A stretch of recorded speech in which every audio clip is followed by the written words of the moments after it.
He appears in the ship's ledger as William Keene, age 34, Royal Naval Volunteer Reserve.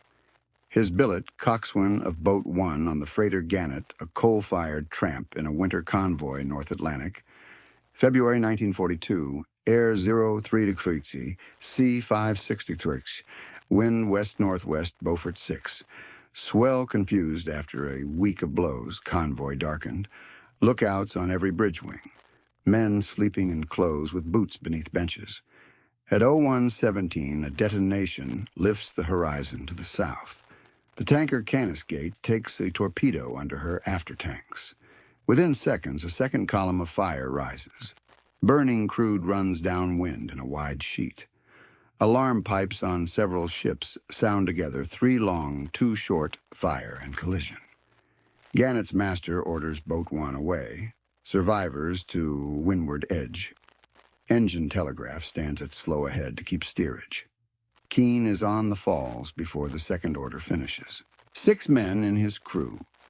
Bowman Evans, numbers 1 through 4 at the oars, and a young hand, Morgan, detailed as swimmer with a lifeline. Equipment in the 26-foot lifeboat. 4 boathooks, a Jacob's ladder in a roll, 2 heaving lines spare, manila towing lines, bailers a hand pump a small cask of drinking water, a red paraffin storm lantern boxed under the aft, thwart a box of wooden plugs, a hatchet, and a first aid tin. Oar leather is worn but serviceable. Thwarts iced from spray. Davits creak as the boat drops. They hit the water at 01:21. Keene claps the painter off, clears the stern, and calls stroke in. The oars bite. The lifeboat takes a head sea pounds, once, then finds rhythm.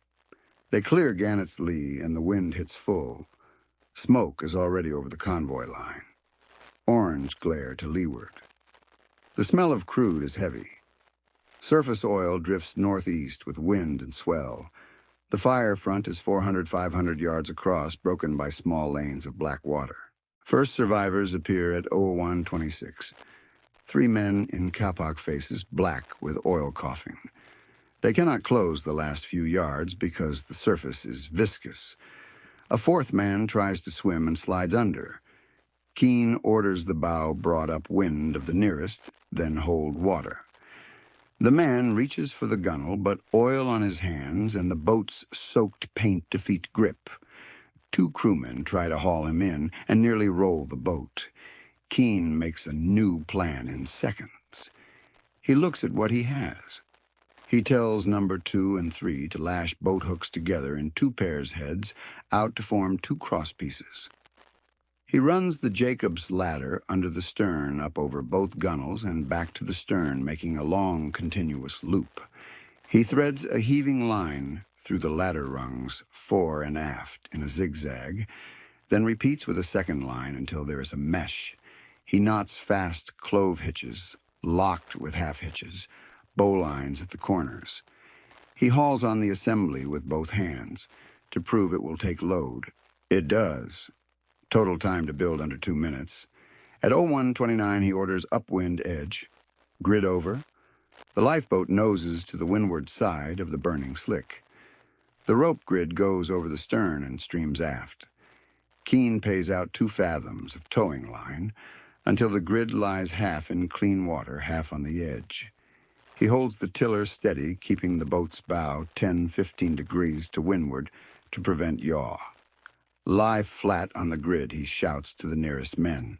Arms wide. Do not climb the boat. Voice is level repeated twice. The first man obeys, rolls onto the mesh, and floats clear of the worst of the oil.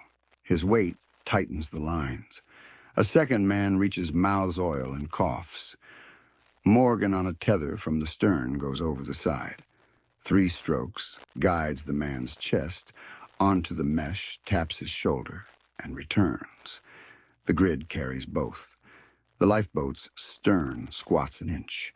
Freeboard remains safe. They begin a pattern. Keene holds the boat along the flame front, making slow headway, towing the grid as if it were a wide net. Survivors reach the mesh and lie on it. The crew does not haul them in yet. The priority is to remove people from open flame and keep the boat upright. Number 1 calls out counts every minute. 6 on, 8, 10. The oil ahead breaks into tongues and gaps. Keene slides the stern to keep the mesh in the gap. When load feels heavy in his hands, he pays out 6 inches of line and then takes it back to keep tension even. Heat increases at every broadside to leeward. The paint on the transom smokes. He wets a sack and lays it over the stern rail. At 0134, a tank on Canis Gate ruptures. The sound is low and long. The fire front lifts and advances 20 yards. Keene bears away 2 points, the crew pulls hard for 20 seconds, and the grid stays at the edge. 2 men on the mesh retch. 1 goes limp. Morgan slips again, secures the limp man's chin on a rung, and returns. His lips are blue. Bowman Evans drags him into the boat by the lifeline, rubs his shoulders, and shoves a corked flask into his hand. When there are 12 on the grid, Keene brings the boat's head directly upwind, slows to bare steerage. 4 inboard, he orders. 2 crewmen brace feet against the thwart seas under armpits and roll 4 men over the gunwale, 1 at a time. Each arrival drops the stern by a finger's breadth. Evans bails constantly with a cut-down tin. The pump handle moves in a steady stroke. At 0141, a destroyer silhouette suggests V-class runs down the line and starts a monitor. A long arc of water lands across the burning edge. For a minute, steam and spray reduce flame height and temperature. Keene uses the window turns 15 degrees to port and tows the grid through a cooler patch, picking up 3 men who had been unable to move. He raises an arm in acknowledgement to the destroyer's bridge. No signal returned. The destroyer is engaged with a submarine contact and drops 2 depth charges. Both detonate far enough not to affect the lifeboat, but near enough to shake the surface. Waves slap the hull and surge through the slick opening a lane. Keene points the tiller into it immediately. A second lifeboat appears at 0145 from 2 ships astern. Its coxswain sees the rope mesh and improvises his own with a scrambling net and 2 lines crossed beneath.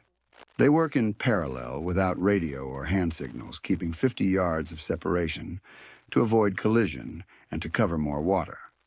Between passes, the 2 boats shout short status 14 on 6 inboard and resume. At 0147, a man at the lifeboat's gunwale panics, clamps his hands to the sheer, and pulls hard enough to heel the boat. Keene grips his wrist, pries the thumb with a pain control twist, and pushes the man's chest back onto the mesh. Flat, he says once. The man breathes and stops grabbing. The oar leather on number 3's oar begins to smoke from heat and grit. Number 4 strips a strip from his own wool sleeve and wedges it into the thole as a bearing. The oar turns freely again.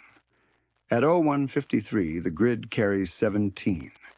Keene keeps the stern exactly along the line where black water meets burning oil. The crew's faces shine with sweat despite freezing air. All rescued men are coated in oil, eyes are reddened.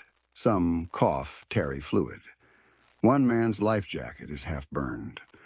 Morgan cuts it off with the hatchet and replaces it with a spare cork vest slung over his shoulders like a harness. The man calms at once. They repeat the cycle. Tow the grid along the edge.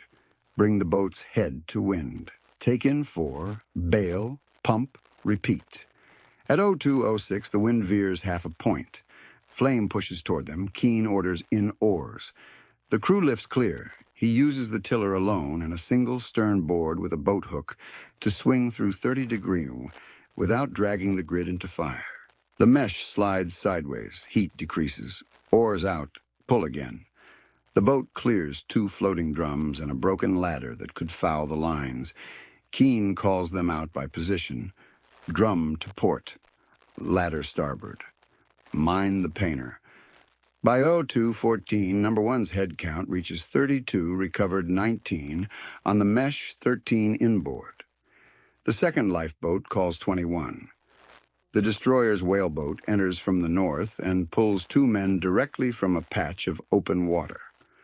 Flames on Canis Gate sink a deck level and move aft. The superstructure collapses. The glow drops. The burning front remains wide. Hypothermia signs increase, hands stiff, speech slurred. Keene directs simple triage men who can use hands, take oars or bears. Men shivering uncontrollably are wrapped in whatever blankets and coats remain. Men who cannot keep airways clear are rolled to their sides on the bottom boards. A petty officer with a fractured wrist is splinted with a boathook and a bandage from the tin. The first aid tin is oily. They wipe it with rags and continue. At 02:23, another pulse, either a separate hit or a delayed detonation, throws a dome of pressure out of the fire. The lifeboat rises and drops. The grid slackens and snaps. Keene pays out a foot to protect the lashings, then hauls back. 2 on the mesh slide but remain attached. Morgan reaches over, catches the waistband of one man, and shoves him back onto a rung. The hatchet falls into the bilge. Evans retrieves it and wedges it under the thwart.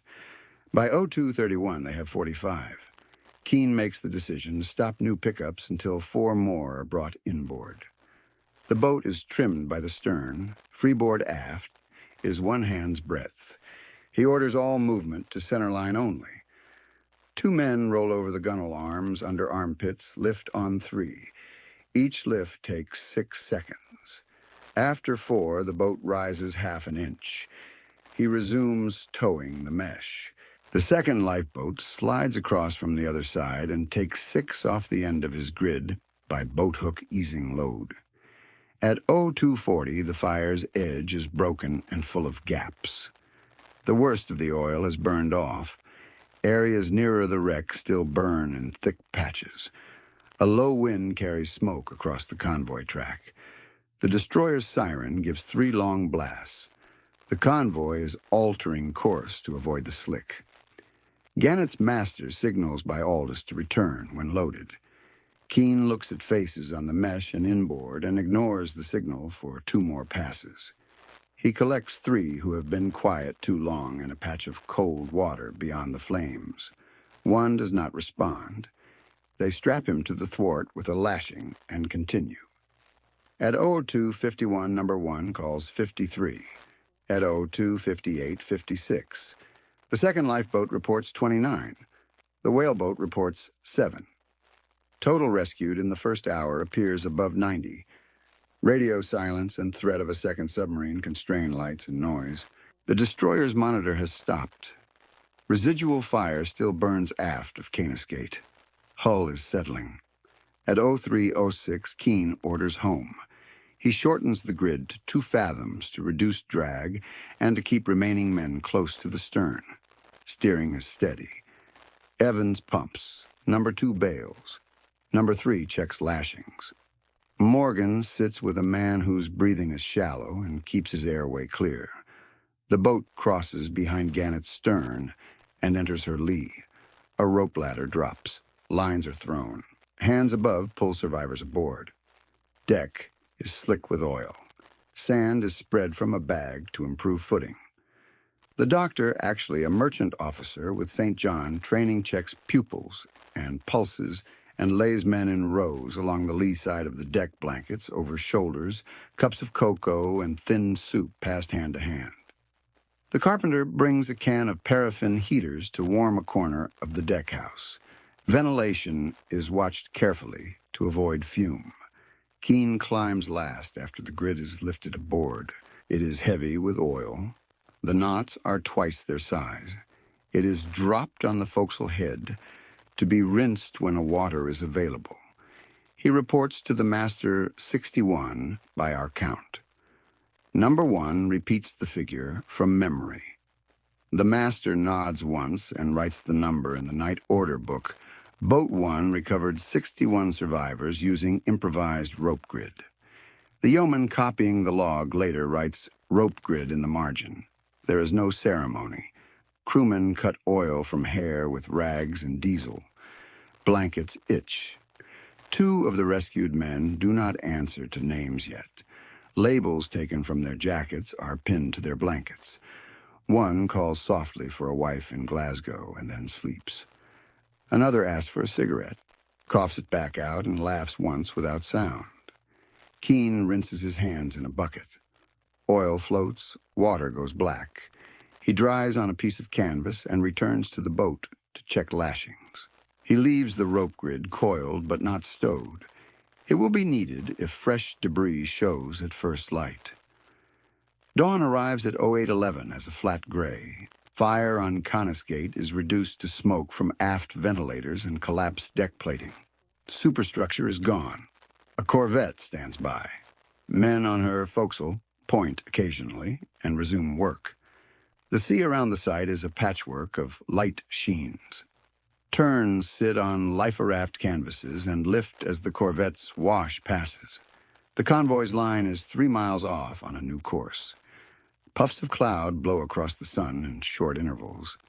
Gannet's boatswain, a Cornishman with 30 years sea time, spreads the grid over gratings and hoses it with precious fresh water.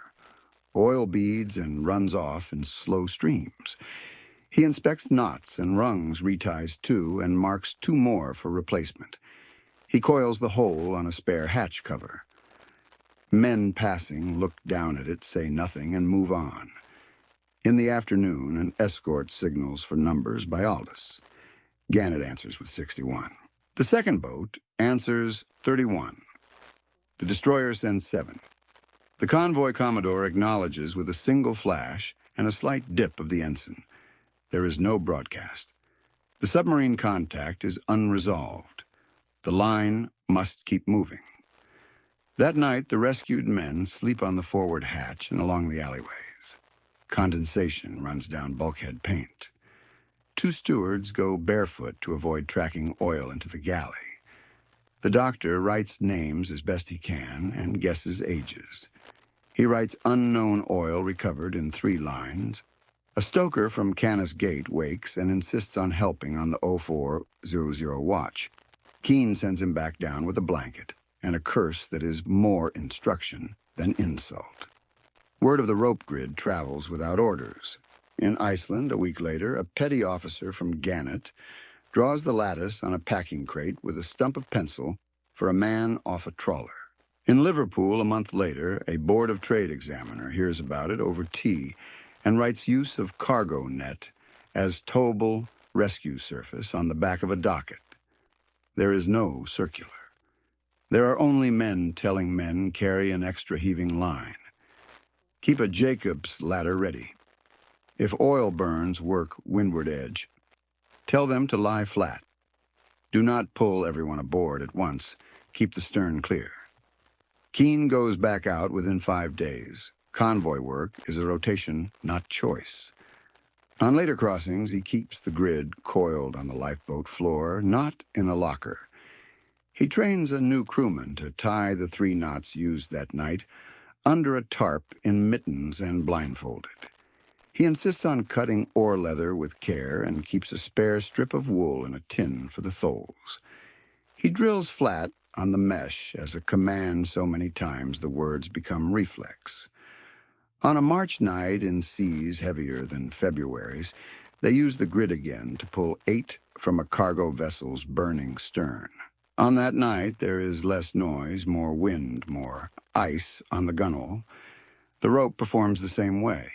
After the war, the grid does not enter manuals. It appears in shore station notes and in the heads of coxswains and fishermen who heard of it.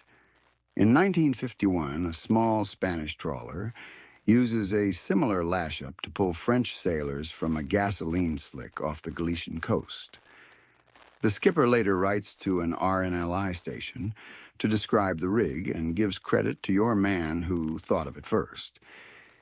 In the 1960s, a drawing on a board in an RNLI station shows a rectangle and a stern post and 3 words, drag at edge.